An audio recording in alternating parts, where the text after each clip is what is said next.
I'm Dr. Marsha Sonity, And I'm Dr. Caleb Moore, and this is the the Free Free Smiles Smiles Podcast. Podcast.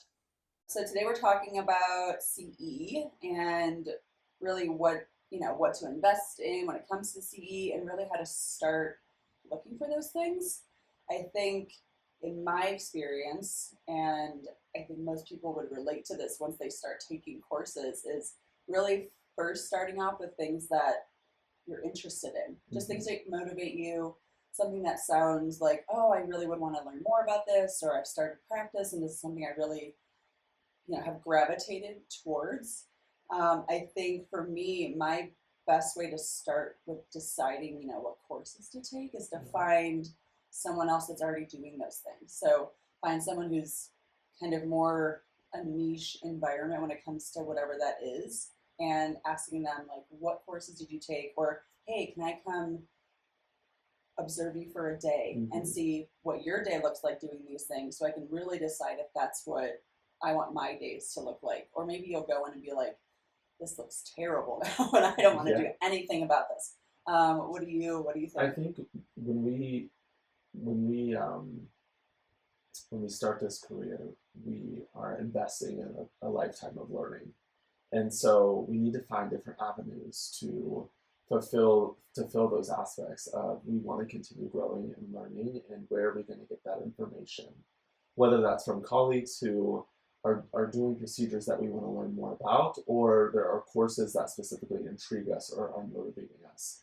And I think you said that well, that if we are going to take the time to go and take these courses, we need to make sure that we're going to be invested in what we're learning, and that we're going to be able to implement that afterwards.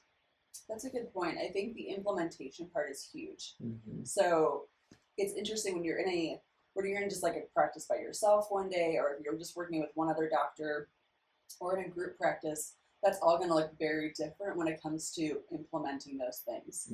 I noticed this when I came back from one of my first major, courses that I took coming out of school, and I was in a practice. They were practicing one way. I just had one other associate that I was working with, but when I implemented it well, but I found as I was through that course, like going through like the week that it was, oh my gosh, and now I need to think about like, okay, how am I going to have my assistants learn how to, set these things up when I need them to? How am I going to like change the way that they have verbiage with the patient when this kind of patient comes in, or if this kind of problem comes up? Same thing with my hygienist. So what I found what was the easiest to implement those things is like coming back, talking to my associate, being like, hey, these are the things that I just learned about. And it's nice if they're also kind of interested in that as well. Not that they've taken the class already or they want to do that themselves, but they're like, hey, like I find value in what you are just, learning or talking about, and I want to support you also. If I see a patient that has that happening, I can refer them to you within the practice. And then going from there, I made like little PowerPoints or even just like a small presentation for my team to talk about like, okay, when you hear me say these things, this is what that means. Or when I'm looking at a patient's photos, this is the things I'm looking at, and these are the things that I'm kind of triaging when I look at this.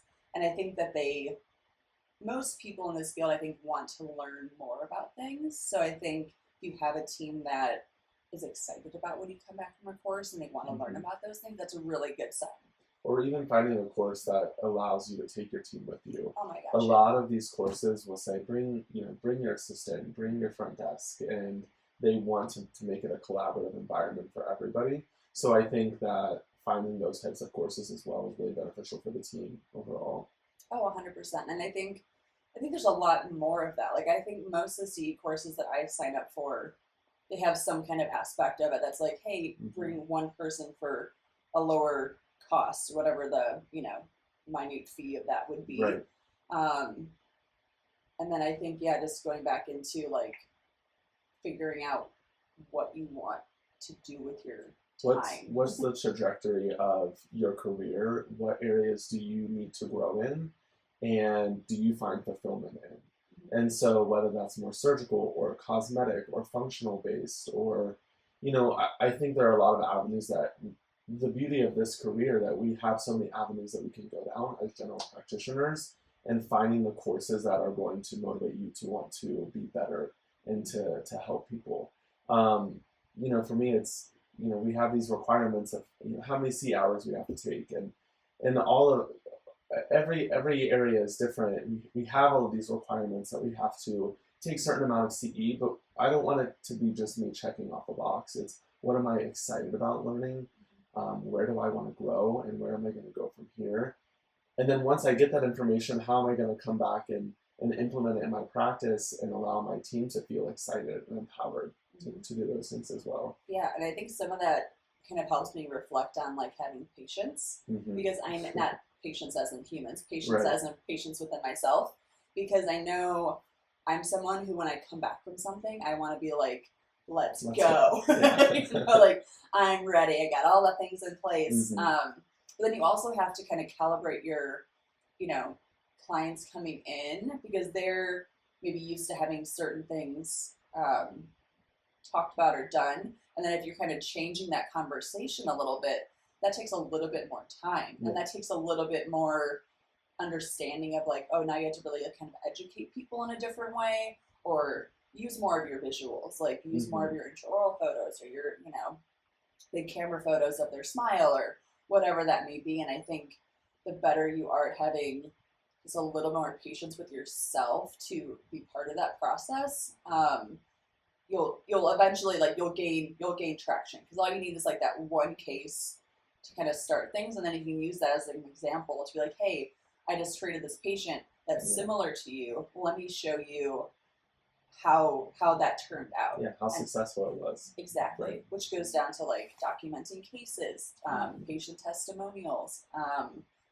really just like the whole aspect of from start to finish is like having all those things set up that you can actually take each individual case and be like, hey, this is similar to what you're talking about. I'm going to show you where we can go there. And then people get a little more excited. They're like, oh, I can see the end, where I could possibly be and how that makes them feel. Yeah. And I think with that too, being open and honest with your patients about the education that you're doing, patients love to know that we're investing in ourselves and that we're continuously learning and growing. It's not to say that, you can be confident and let them know that you have the skills, but let them know that this procedure might be new, or, I just took this course. I would love to talk to you more about the outcomes that we're seeing with this type of procedure and how you could benefit from it as well. That's a really good point, because I feel like people really love to come in and be like, oh, this new technology or this new this. And I found that I really had a lot of my patients that grew to really like respect and like working with me, because I would, like, when we went to Brazil together and we did that week-long course, and when I came back, and I knew I was going to take that course, so I had a couple patients that came in, and I knew that I could treat that. But I knew at that moment, I'm like, hey, I'm more than happy to refer you to this other doctor that I know is currently doing this. But if you're not ready, I'm going to be taking this course in whatever it was, June. Yeah. And then when I come back, let's, revisit this again, this plan again. And if they're really comfortable with you and they have that, they want to work with you and they're like, hey, I trust you to, it might take a little bit more time for us to go through the procedure. We might need to block off more time on our schedule to kind of do these things. But I think patients really appreciate that you are learning new things and kind of walking them through those things. It's really about like, hey, I trust you as my provider, and I know even though it might take a little more time for us to get this done because it's a new thing for you, I'm willing to take that time. Yeah. Whenever we're, we can have those open and honest conversations with our patients, but we have to ensure that the CE that we're taking is even that the CE that we're choosing to invest in is even applicable to our practice or our patient base. So, when you're looking for these courses that you should be taking, you want to make sure that you're motivated, that you're interested in the topics, and that you're really going to be implementing it. But do you have the patient demographics to then come back and implement those procedures? You want to be investing in courses and growing in your field, but also into your practice as well, and figuring out what are your patients' needs and what do they need from you as a provider, and where do you need to grow to be able to give them the best care. So I think that's an important aspect as well. I think that's super important. I think kind of going back to, I think I already said this, was like finding someone who's kind of already doing that and going to see what their practice is like. Like, did they start off similar to you with a similar demographic, and now, you know, they're kind of in this niche environment where now like people seek them out for this kind of treatment or those, you know, types of procedures. And I think you can find those people really in your community through networking. I think networking is something that's understated. I personally even found someone off of like Instagram who I was looking into like, you know, getting more into the holistic route. And this when I was like interviewing with offices and just figuring out like how I want, because you can have a holistic practice in many different ways, like anything. Yeah. So I reached out to a woman who I knew was local. I kind of liked the things that she had up on her page. She wasn't, you know, doing things that I didn't think, you know, I wanted to do. And she kind of set into like that avenue of where I wanted to go. And I just sent her a message. I was like, hey, you know, this is who I am. Hi. I just wanted to see if you have time to maybe give me some guidance on the classes that you took. And it took a little bit of time because I think she obviously has someone managing her page for her. Right. But they literally sent me a message back with like her phone number, her email, and we got on a Zoom call on like a Saturday afternoon. We just set one up for us to just talk about, you know, courses that she took that she found were useful, things that she sees in that industry that she thinks is like maybe not so much worth time going into. And I thought that was also amazing. I think there's so many doctors, and it might be unique to dentistry, is like we all want to help each other, and we all do want to kind of find like some kind of mentee to like share our wealth of knowledge to. At least all the doctors that I've worked with feel that way. I feel that way when it comes to meeting other doctors or even going through dental school and talking with our classmates about different experiences that I had in the real world before, you know, they came out. They would always come and ask me questions about things, and I enjoy talking about those things because it's helping the better off that we are as a community of dentists, the better our patients feel, the more trust we have in our communities. I think when we're all benefiting and gaining knowledge, it's good for everyone. Yeah. And like I said before, I think the beauty of this field is that we have so many different avenues that we can go down. And for me, you know, reflecting on that with my own experience, I'm looking to transition more into the surgical aspect of dentistry, and I have been. But how did that even begin for me?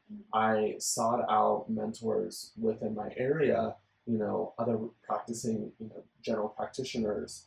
I work closely with an oral surgeon who's local, and he's actually giving referring doctors complimentary CE that I'm taking. It's 4 hours on a Thursday evening, you know. So whenever you're beginning that journey and you're like, where do I want to transition and who do I want to be as a provider? Looking for those people who can help you get there, and then yes, investing in the CE and saying, hey, what CE did you take, and what was this process like for you? How did you transition from just, you know, X, Y, and Z dentistry over to maybe the surgical side of dentistry? And what was that like for your practice? How did that transition feel for you and for your patients and for your team?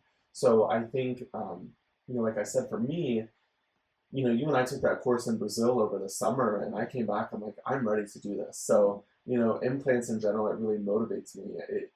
When I leave work and I'm like, oh, I left the office and I had a great day of placing implants and extracting teeth, I feel so much better than maybe the restorative things that I was doing that day. I feel more fulfilled. So that motivates me to be the best provider the next day. So knowing that I feel that way, what are the steps to get there? And I think relying on the community that you have, the network of other doctors and people in the field, and then taking the CE and then implementing it. So that's been the journey for me. Yeah, and I think a huge part of what you just said is what I heard, what resonated with me is, hey, I get energy when I do these procedures. I get, you know, like there's so many parts of our day that we leave, and I'm like, okay, that drained me. That gave me more, you know, like that gave me, you know, like and that's okay. And that could just be like that day and that patient. Like there's certain things that are just more exhausting to do. But I think when I try to reflect, and there's actually a book that I've read that goes through, it's called Designing Your Life. So it goes through kind of step-by-step ways of looking at aspects of your day and trying to figure out what parts of your day actually are energizing to your day. And I think when it comes to choosing things you want to work on, sometimes like those procedures that are like these big cosmetic cases and things like that, like those can be very energizing, but those can be the most exhausting parts of my entire week, because the attention to detail is like, there is no, you cannot falter. There is, high expectations. And that just comes back to that initial conversation of setting expectations, getting to know what that patient wants, and then kind of guiding them into that stuff. The same thing with a surgical plan. If you're playing an all on X case, that's a lot of like initial patient management and educating them on what to expect. All these things come from learning and doing them every day, doing those reps of like, okay, how do I want to learn from my last experience with this case, and then do it differently for the next one, or kind of make this more customized for this next person. Yeah.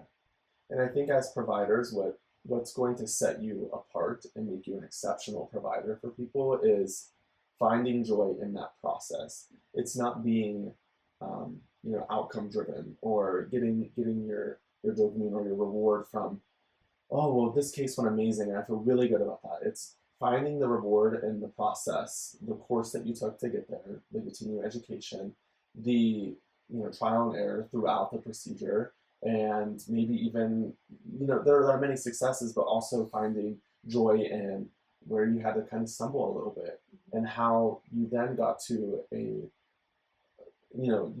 reach the goal at the end, but finding joy in the journey, I think, is that's what's going to set you apart as a provider. Oh, I think so. I think there's a weird, person that goes into dentistry. Like, we're all kind of similar in the same aspect of like, we kind of like problem solving, because that's what we do all day long. Like, even in the most simple procedure that we do, like, you're like, oh, like I went in and I found this different morphology, so now I need to adjust the way my prep looks, or now I need to, whatever it may be. Like, it's that constant kind of problem solving, and if you don't get a lot of kind of energy from doing those things, then it might not be a good field for you. And I think that's an important thing to kind of look at before even going into this to know field. about yourself. Which is why I think like those observation hours, I think a lot of people just kind of get those done, and they just kind of like, oh, I'm just going to go observe because you need 40 hours or whatever it is before you apply. I don't remember now. But I think a lot of people just kind of like, oh, I'm just going to go do this and then check off a box. Yeah. But I really think that's probably the most important, because you're about to spend thousands of dollars on this education and time. And your youth. Yeah. Right. And your hair's going to be gray at the end of it, and you're going to have more wrinkles, and maybe that's just me. But I think like looking at this from just the beginning of like the journey is like, how do you look at this field coming into it?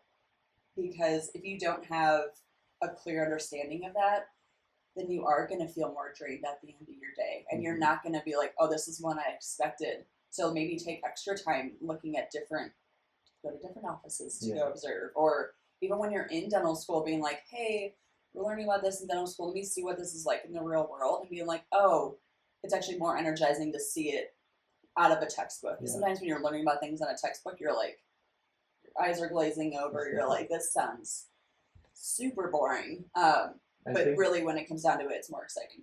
I agree, and I think finding what's exciting for you, because when we're thinking about CE and what CE to take, there are different options. Do you like to read? Do you want to be on a Zoom call and do these courses online, or do you want it to be in person? So I think finding the right CE for you, depending on how you like to learn, how you're going to absorb that information the most and be motivated to learn more. And I think, like we've talked about before, we have so much information at our fingertips, whether it's through books or podcasts or CE courses that are structured in general, but there are different avenues that you can take. So finding what way you like to learn and then going that route. So, Yes. Yeah. And I think I've taken courses, I think in every aspect at this point. So I've taken courses where I had to travel to, get a hotel room, go to that course for X amount of days. So you're like almost like removing yourself from your environment and you're just immersing yourself for that time. And I think those have a certain amount of energy because you almost feel like all day you're doing this, and then at night you're just kind of by yourself or with your spouse if they're traveling with you. But and the next day you're waking up and you're in it again. So I think those type of courses I get a lot from them, but I also love just being able to sit on my computer and go through modules or go sit on my computer and listen to a webinar. Yeah. Because sometimes sitting in a class all day long, it makes me get this feeling of being back in dental school, and you're like, oh, I'm like fidgety. Like I forgot how I can't sit still in class. Like those things kind of come back to you, and I think I now prefer an online course more. And then I still like maybe that one or two things that I'm really interested in, I want to go and sit in the classroom and learn about.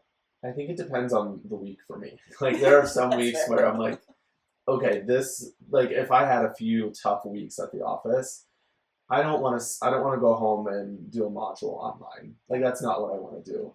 And I think, but then there are times where that's like, okay, I'm being really productive with my time. I can just come home. I'm going to get this done. I'm really excited to do that. But I think, looking ahead into the future, knowing like I had a really hard couple of months, where am I going to feel fulfilled? Like maybe there's a course in California that I want to go to, and I really want to see this aspect or the beach here and go do this while I'm taking the course. So I think planning and prioritizing your body, your mind, your mental health, and knowing that there's a lot of CE out there that is organized around taking time off. So they might be at a resort or just, like I said, at a beach that you might want to go to, and using that time to then recharge, like you said, go to the course throughout the day, maybe take a loved one with you, and then recharging in the evening. And then taking that time so you can come back and then get back into the routine of things. Yeah, that's actually a really good point. I mean, I found that, which was kind of funny, like when we were in Brazil together, because we ended up taking 2 weeks, which I'm very glad that we took 2 weeks, because we were we went in there, we were doing surgeries, we were like, you were in it from sun up to sundown, and when we got back, like both of our significant others would just be like, having a drink at the bar, and like, they got to like go and sightsee all day or take a nap, and we're just like, oh, yeah. we're dead. And I thought just like having that week after where like we already traveled, however long the plane rides were to get there, and just having that like following week, like making that part of almost like your vacation time for the year, and just taking that time to just like be away from everything, being able to talk about those things and just relax and go back and be like, okay, now I actually feel refreshed and I'm ready to like jump back into things. I agree. And like you said, it's the implementation. It's taking the time off and then coming back and be like, okay, now I'm ready to implement these things. I'm motivated. I'm ready. I have this information. I have the time off to recharge. Let's do this. And I think, for us, that was a big investment to go down to Brazil and take this surgical course. Investment of time, away from our practice, and then also just investment of money and all of that. But at the end of the day, it was good to recharge, have a little reset, gain a lot of information, and it was a really successful course. And then we spent a large amount of time learning and growing, recharging. Now we can go implement this. And I think that's really important to say that if you're investing in these larger courses, knowing that there's going to be a return on that investment in your office and with your team, and the return doesn't always have to be financial. The return that you're getting from that can be just, I feel better about what I'm doing. My team feels more empowered. Financial obviously is really important, but also knowing that you're growing in your field and your team is growing and they feel fulfilled as well. I think that's important to highlight as well. Well, and I feel like even if it's not immediate, like eventually you are going to gain success, even if it's just like, hey, I learned how to look at this differently. So now when I have this kind of case, my outcome is more predictable, and then my patient will gain more trust, and then they're going to refer someone else for whatever it may be. I also have found that even doctors that I know that have been practicing for longer than I have, and it's interesting because you'll notice how things kind of like there's a fork in the road. There's people that invest heavily into their CE and stuff, and there's people that are like doing the bare minimum and just trying to fulfill those requirements. They're doing like free whatever online, and they're not really jumping into those, time consuming things, even if it's like a few days or a week. They look at that week being like, oh, well, I'm either away from my office for a week, then I had to not have production for that week, and then when I come back, I can't have other vacation time. Like, so it's like you have to choose. You have to choose, at least early on. And I feel like the people that I know that choose to do more of like those fun vacations and they don't invest into themselves, they end up being a little more stagnant, and they get more fatigued in their career. Their day-to-day seems more almost exhausting because they're not getting that like kind of perpetual like energy boost from like when you go into a class, even like listening to a webinar. I listened to a webinar the other day through my clear aligner program, and just listening to that 40-minute webinar, I was like, oh my gosh, like even the one couple of things that I learned in that, I was like mentally remotivated to be like, okay, now I want to really hit the ground running for this, even though I'm already doing, things to get those cases or to talk about patients with these things. But just like, it's almost like you want to surround yourself with that constant motivation and environment and people that are doing those things, because it makes you excited to also do those things, and seeing their outcomes, you want to see those in your own outcomes. So I think it's important to highlight too, something that you just said was that you're already doing so many clear aligner cases, and even maybe the course you felt like you'd already heard this information before, but you made a choice to then sit on this call, and you found pearls that you either learned from, or that remotivated you, or made you think a little bit differently about things that you've been doing. So I think that's really important to highlight, that even if there's a free CE, or other people in your practice are saying, hey, we're going to go, the other doctors, they're going to go to this course, and like, well, I already taken 5 courses on that this year. You're going to hear something. There's going to be a little pearl in that course that's going to stick out to you, or be like, hey, I haven't thought about that in a while. Let's circle back to that, and I can now implement that as well. It's not always structured CE that you're learning from. We're learning in so many other ways. What ways, even if it isn't, a CE course that's offered online or that we're flying out for, what resources and ways have you felt that you gained information and grown in your practice? I mean, I think I have so many hours of like structured CE, but I almost forget about the things that I do on a daily basis. Like when it comes to, the thousands of hours or minutes of podcasts that I've listened to, choosing things that I just think are interesting, even if it's just not like a specific to dentistry. I think everything that I listen to is usually like health related, wellness related, human interaction and leadership related. So taking those podcasts that it's not talking about how to work in a dental office or how to talk to a patient, but it's like, oh, I find those to be just interesting topics of conversation that I can then utilize to kind of transfer that into like my daily interactions with people and how I talk to people and how I see human beings and how I see just like the overall just big picture of health and wellness. That isn't, I'm not going to really find that in like a structured dental course. Right. When it comes to like a leadership model, like leadership books, I've read probably like 10 different leadership books over the past decade.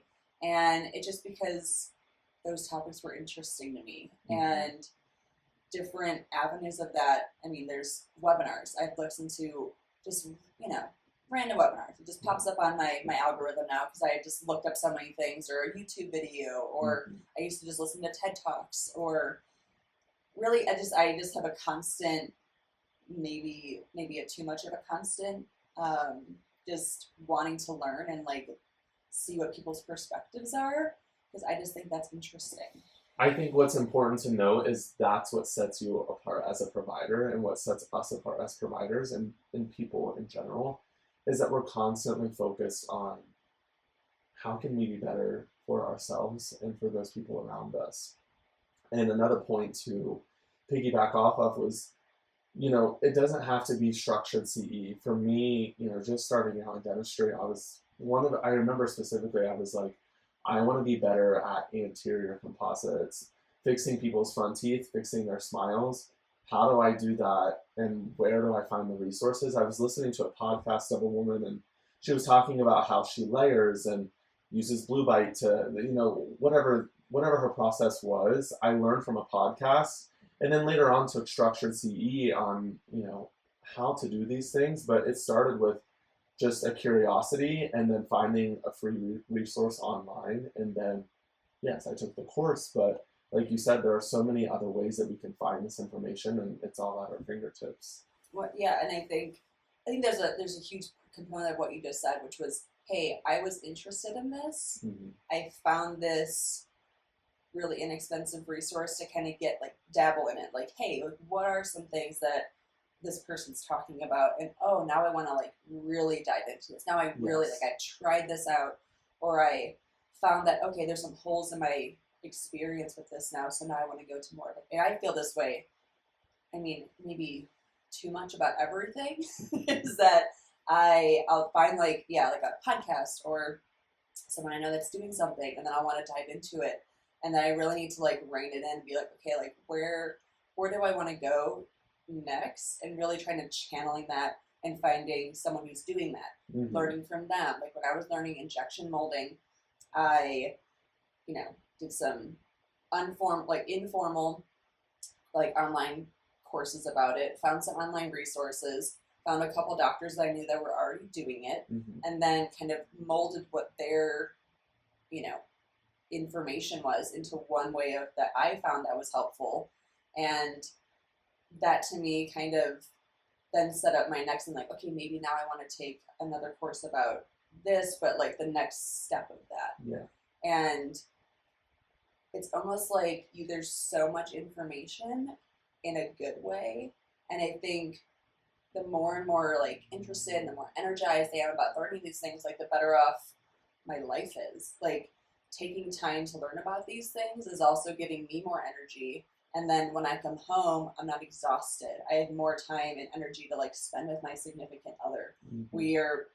And thankfully, Ty and I both are very driven in our field, and we're both just wanting to know the latest and greatest thing, or how effective is this for our clients and things like that. And that goes into the health and fitness of how we live our lives, the kind of food we eat. Mm-hmm. Those things are just how I live my life, and then I'm transferring that into, how to take care of my community, and then how do I transfer that into how am I with my patients every day, and because patients want to talk to you and know you. So if you're someone who also has a very like mind as they do, then they're going to want to dive into those, things with you as a provider. Yeah.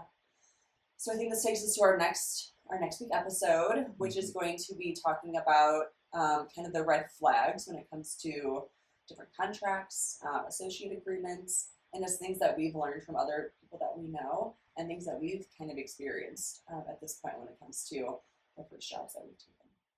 Don't forget to leave us a comment, rate us, and subscribe so you never miss an episode. We appreciate your support and look forward to bringing you more great content.